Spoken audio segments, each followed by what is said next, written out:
Dayot Upamecano et William Saliba en sont venus aux mains dans le vestiaire de la sélection.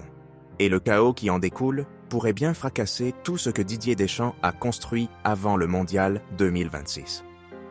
Ce n'était pas une simple dispute, ce n'était pas un malentendu entre deux défenseurs, ce n'était pas une exagération de la presse. C'est du sérieux.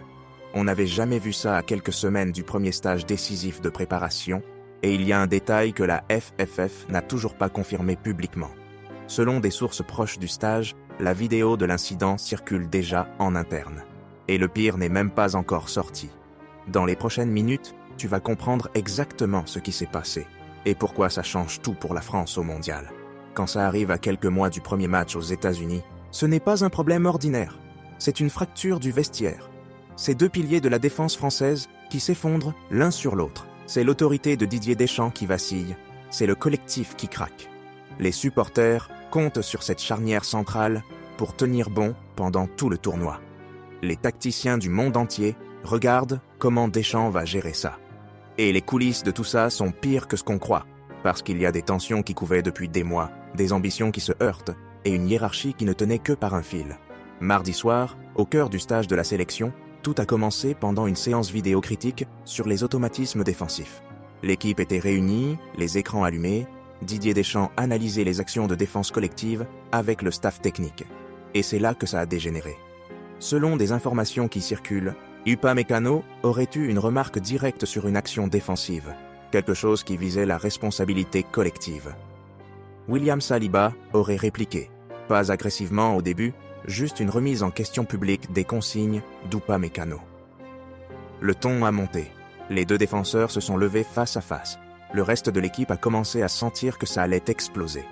Upamecano, c'est plus de 60 sélections avec la France, un champion d'Europe, un leader du vestiaire depuis des années. C'est celui que tout le monde écoute quand il parle défense. Mais Saliba, c'est différent. C'est un crack d'Arsenal, 4 fois champion d'Angleterre, reconnu comme l'un des meilleurs défenseurs de sa génération. Et Saliba a commencé à challenger l'ordre établi, pas par manque de respect, mais parce qu'il sait ce qu'il vaut. Les deux ont quitté la salle vidéo ensemble, la tension à son maximum. Quelques minutes plus tard, selon des sources proches du stage, ils se sont retrouvés seuls. Et c'est là que le contact physique a éclaté. Upamecano aurait posé sa main sur l'épaule de Saliba en mode hiérarchique, tu sais, ce geste du leader qui rappelle qui commande. Saliba aurait repoussé ça agressivement. Upamecano aurait avancé, les deux défenseurs ont échangé des coups d'épaule, puis des bousculades franches. Un assistant entraîneur et Mike Maignan, le gardien, ont dû intervenir pour les séparer. Le vestiaire entier a entendu. Personne n'a crié pour soutenir l'un ou l'autre, juste un silence de mort. Et puis Didier Deschamps a fermé la porte de son bureau sans rien dire. Mais pour comprendre pourquoi c'est aussi grave, il faut remonter de quelques mois. Depuis l'Euro, il y a une compétition souterraine entre Upamecano et Saliba pour une place aux côtés de Jules Koundé. Le truc, c'est que Saliba a progressivement remis en question la hiérarchie établie. Les médias anglais ont commencé à le vendre comme l'avenir de la défense française. Des clubs ont laissé entendre que Saliba était peut-être plus moderne, plus aérien, plus adapté au jeu de la France. Upamecano, touché à la cheville en club et revenu plus prudent, a senti son statut menacé. Au dernier rassemblement, il n'a pas été titularisé à l'entraînement. Saliba, lui, multipliait les interventions verbales en défense collective. Et puis, il y a eu cette blessure musculaire d'Upamecano au dernier stage, qui l'a rendu d'une volatilité intenable. Le mini-échiquier du vestiaire s'est scindé en deux camps irréductibles.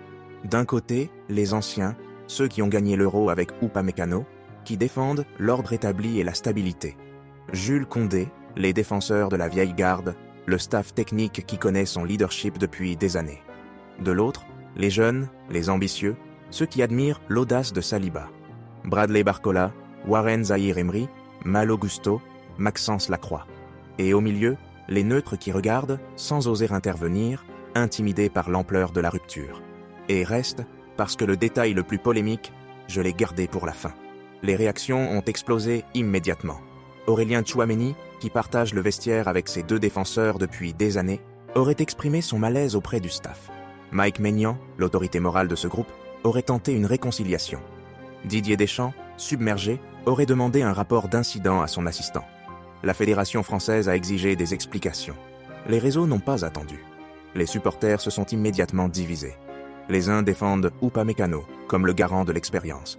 Les autres réclament que Saliba écrase cette vieille hiérarchie. Les journalistes anglais se sont jetés sur l'histoire, questionnant la stabilité de la sélection juste avant le mondial. Et ça a fuité jusqu'à la presse française en quelques heures. Maintenant, accroche-toi, parce que c'est ici que tout s'effondre pour Didier Deschamps. Il est coincé entre deux mauvaises décisions. S'il sanctionne Upamecano, son leader de défense, il affaiblit le vestiaire et envoie le signal que la hiérarchie ne compte plus rien. Mais s'il ferme les yeux ou ne suspend que Saliba, il tuera la confiance de sa jeune garde et dira qu'on écrase le talent nouveau avec l'expérience. Et le délai court. Le prochain match de qualification arrive dans 2 semaines. La composition du 11 sera un test de son choix. Le 11 du premier match du mondial aux États-Unis, c'est maintenant qui se joue. La tactique à 3 défenseurs, l'option préférée de Deschamps, pourrait être compromise. Les chances de la France de tenir la défense pendant tout le tournoi dépendent de cette cohésion qu'on vient de voir voler en éclats. Il y a aussi ce détail qui pourrait tout retourner. Il se murmure qu'un assistant entraîneur aurait enregistré la scène sur son téléphone. La vidéo ne s'est pas diffusée publiquement, mais elle circule en interne. Elle pourrait fuiter, et si ça arrive sur les réseaux, c'est un point de non-retour. C'est l'image de 2 piliers français qui se battent. C'est la preuve que le vestiaire craque. C'est la confiance des supporters qui s'effondre à 3 mois du mondial. Ce qui s'est passé mardi soir, c'est plus qu'un clash entre 2 défenseurs. C'est une remise en question complète de l'autorité, de la hiérarchie, du collectif. Et crois-moi, c'est loin d'être terminé. Voilà l'info qui circule jusqu'ici. Dans les prochaines heures, de nouveaux détails devraient tomber et il pourrait retourner complètement cette histoire. Et toi, Upamecano a-t-il le droit de préserver sa place contre un talent comme Saliba, ou est-ce que l'autoritarisme qui tue la sélection? Écris-le en commentaire. Et si tu ne veux pas découvrir la prochaine bombe après tout le monde, abonne-toi et active la cloche maintenant. Parce que quand ça va vraiment exploser, tu voudras être le premier au courant, pas le dernier.